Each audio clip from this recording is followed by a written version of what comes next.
tous, chers membres du Mistral Social Club. On se retrouve pour une nouvelle chronique bien-être en compagnie de notre super coach Anaïs. Bonjour tout le monde, j'espère que vous êtes en forme. On vous amène ce matin découvrir une nouvelle discipline, l'hypnothérapie. Vous connaissez ? C'est la question qu'on vous a posée et voici vos réponses. Pour moi, l'hypnose, c'est une pratique qu'on ne contrôle plus notre corps et on n'est plus maître de nous-mêmes. C'est mettre quelqu'un à l'aise, à le laisser parler comme il a envie de s'exprimer, le guider.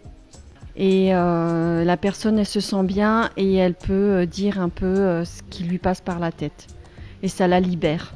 Une forme de possession par la pensée, à passer d'une étape normale à une étape spirituelle. D'essayer de comprendre ses souffrances, ou bien après tout dépend si c'est pris comme une activité, comme un jeu, et de changer la conscience à une personne. Voilà, en gros c'est ça pour moi l'hypnose. Pour moi l'hypnose c'est ne plus avoir le contrôle de ses propres faits et gestes et pensées. Se faire un petit peu manipuler quand même. Merci pour vos réponses. Beaucoup connaissent la partie spectacle, on l'avait compris, mais faisons-nous vraiment des choses contre notre gré lors de ces séances ? Pour y répondre, nous sommes partis à la rencontre de Maud Jacques, thérapeute spécialisée dans l'accompagnement mental, l'hypnose, la PNL et la sophrologie. Bonjour Maud. Bonjour Anaïs. Merci beaucoup Maud de nous accueillir et de bien vouloir répondre à nos questions. Vous êtes donc hypnothérapeute. Est-ce que vous pourriez tout d'abord nous raconter votre parcours professionnel ? Comment vous êtes formée à l'hypnothérapie ? J'ai commencé des études en psychologie clinique, des études orientées psychanalyse. Donc une fois l'obtention de mon diplôme, j'ai commencé à travailler en tant que psychologue pour des centres psychomédico-sociaux, également pour l'aide et la protection de la jeunesse. Tout au long de mon parcours, j'ai eu l'occasion d'avoir des expériences aussi assez diverses, avec des publics assez variés, les toxicomanes notamment, et les personnes incarcérées. Et en fait, plus j'avançais dans mon travail et plus j'ai ressenti à un moment donné le besoin de me tourner vers des thérapies plus brèves en fait. J'ai eu l'occasion de croiser en fait le chemin d'une personne qui est devenue un de mes mentors, qui était formé en PNL et hypnothérapeute également. Et suite à cette rencontre, les années qui ont suivi, tout en continuant à travailler, j'ai commencé à me former. D'abord en coaching pour avoir une méthode de travail et de mener des entretiens de manière plus brève. De là, j'ai poursuivi avec la programmation neurolinguistique. Et c'est la programmation neurolinguistique qui m'a menée à l'hypnose. L'idée de l'hypnose, c'est d'aller chercher les ressources propres à la personne, de les ramener à la conscience pour qu'elle-même puisse être actrice de son propre changement. Et donc, il y a vraiment cette notion d'autonomie et de non-dépendance que j'aime beaucoup parce que c'est comme ça que moi, je me positionne en tant que thérapeute. Quels sont les grands principes de l'hypnothérapie ?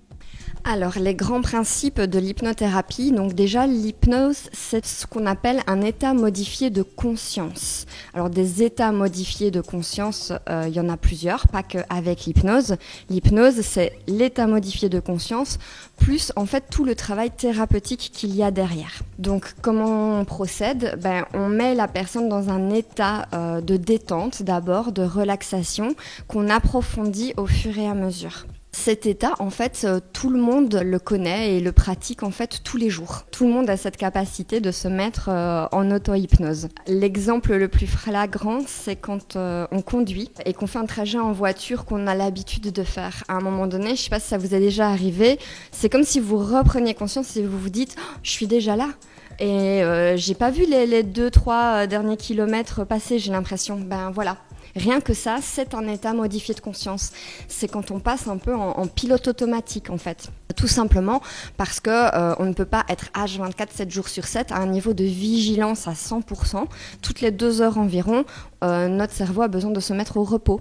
Et donc dans ces cas-là, on passe en pilote automatique. L'hypnothérapie utilise cette capacité qu'a l'être humain finalement à se mettre dans cet état modifié de conscience. Mais on va plus loin dans l'hypnothérapie, on approfondit vraiment cet état pour en fait mettre le conscient au repos dans cet état vraiment de relaxation et pour aller chercher la partie inconsciente en fait du cerveau, là où se cachent nos ressources, les sources de nos problématiques, un peu comme quand on rêve en fait finalement.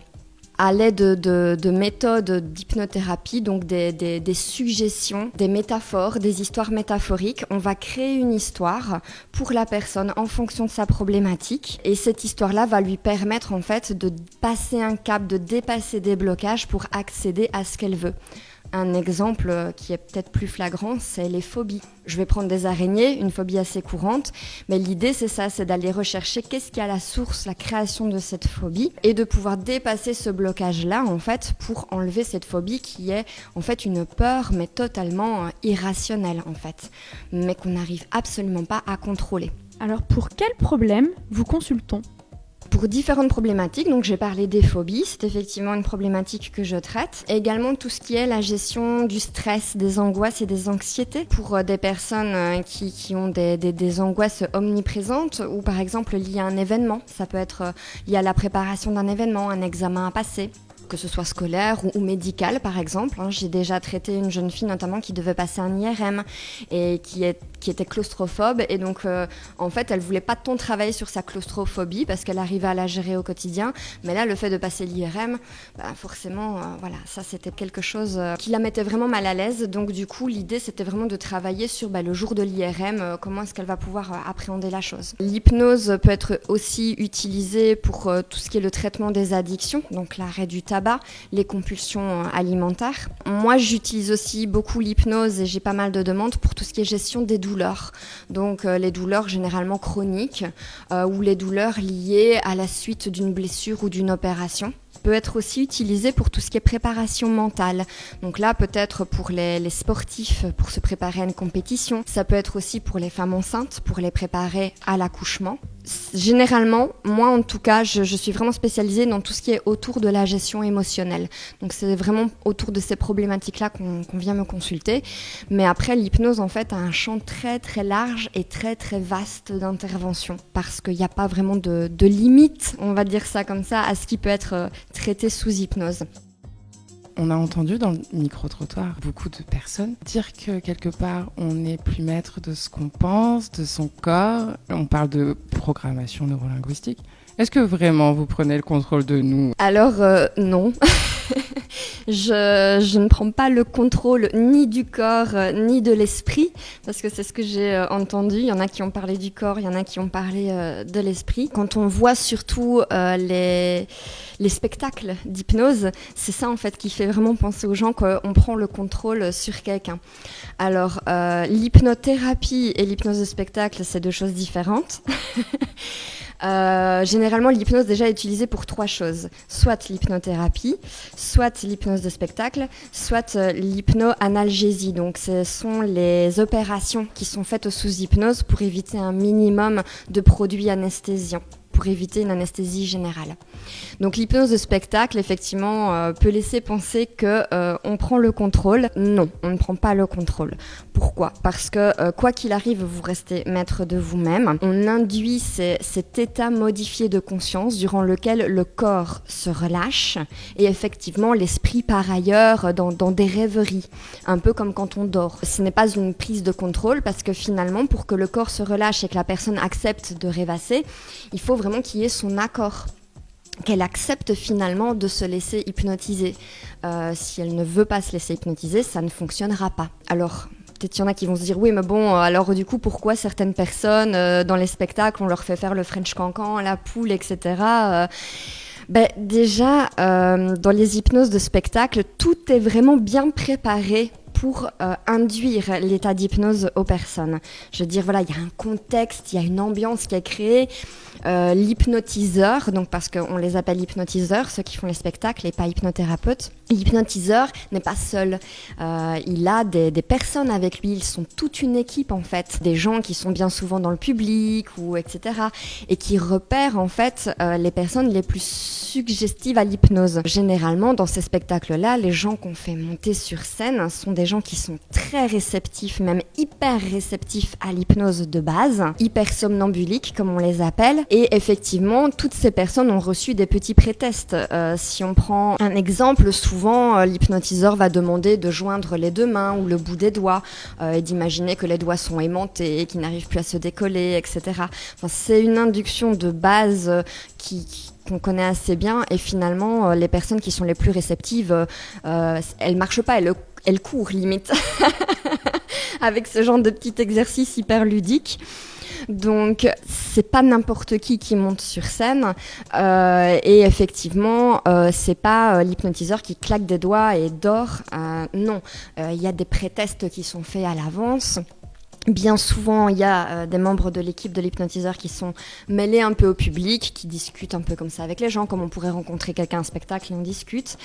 Et de là, en fait, qui arrivent à repérer très très bien les personnes qui tomberont dans l'état d'hypnose le plus facilement possible. Mais ce sont souvent aussi déjà des personnes qui ont envie de tester. Si on vient à un spectacle d'hypnose, c'est parce qu'on est un peu curieux, on a envie de voir, on a envie de jouer, parce que c'est un jeu un peu finalement de se dire « Oh, je colle mes doigts et je vois comment ça réagit ». Mais c'est sûr que ce soit une hypnose de spectacle ou dans l'hypnothérapie, on ne fait pas faire quelque chose à quelqu'un qui irait à l'encontre de ses valeurs.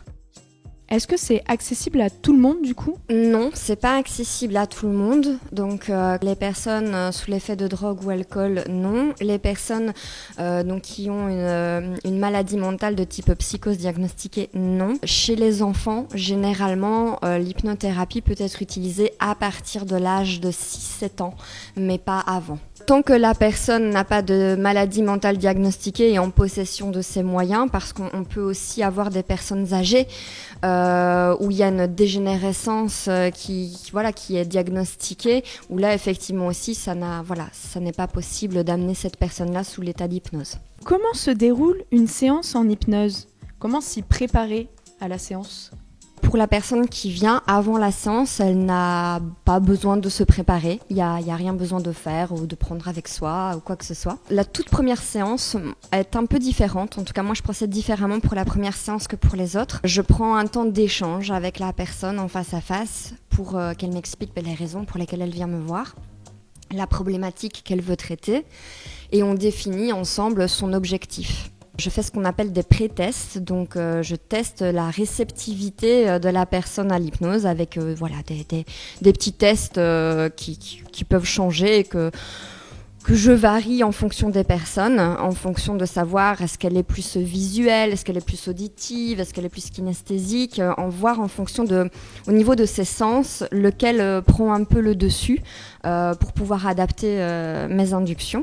Une fois ces pré-tests faits, la personne donc s'installe dans un fauteuil qui est confortable et qui invite déjà à la détente. Et là commence donc une séance d'hypnose qui va me permettre en fait de mettre ce qu'on appelle un peu les balises pour les prochaines séances.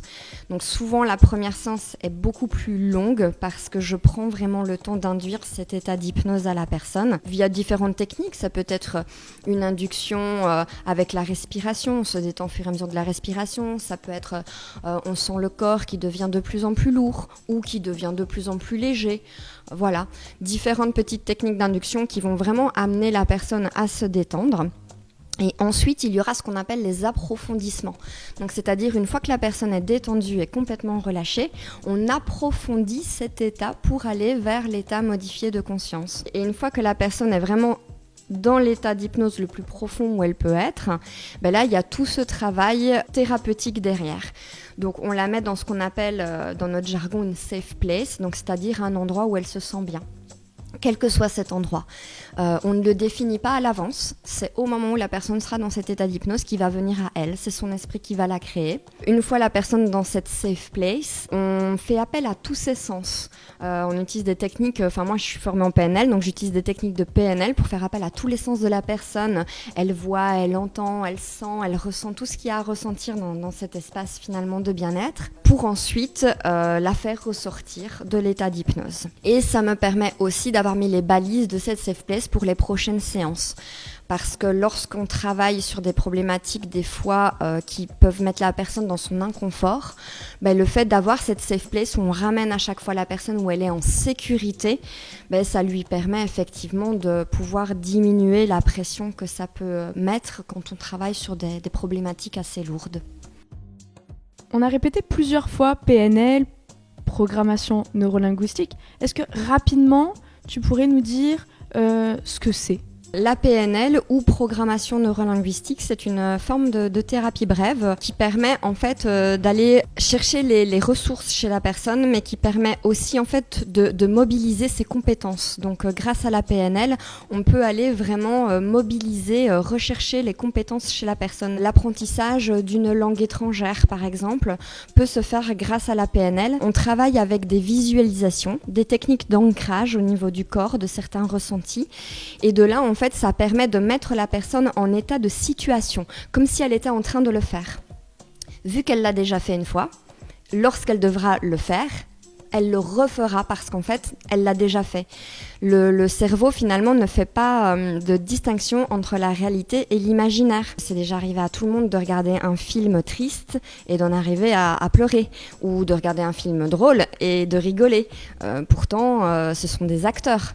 La scène que vous êtes en train de regarder, c'est même pas devant vous qu'elle se passe, c'est derrière un écran, et les personnes jouent un jeu, mais ce n'est pas la réalité. Donc, le cerveau ne fait pas cette différence-là.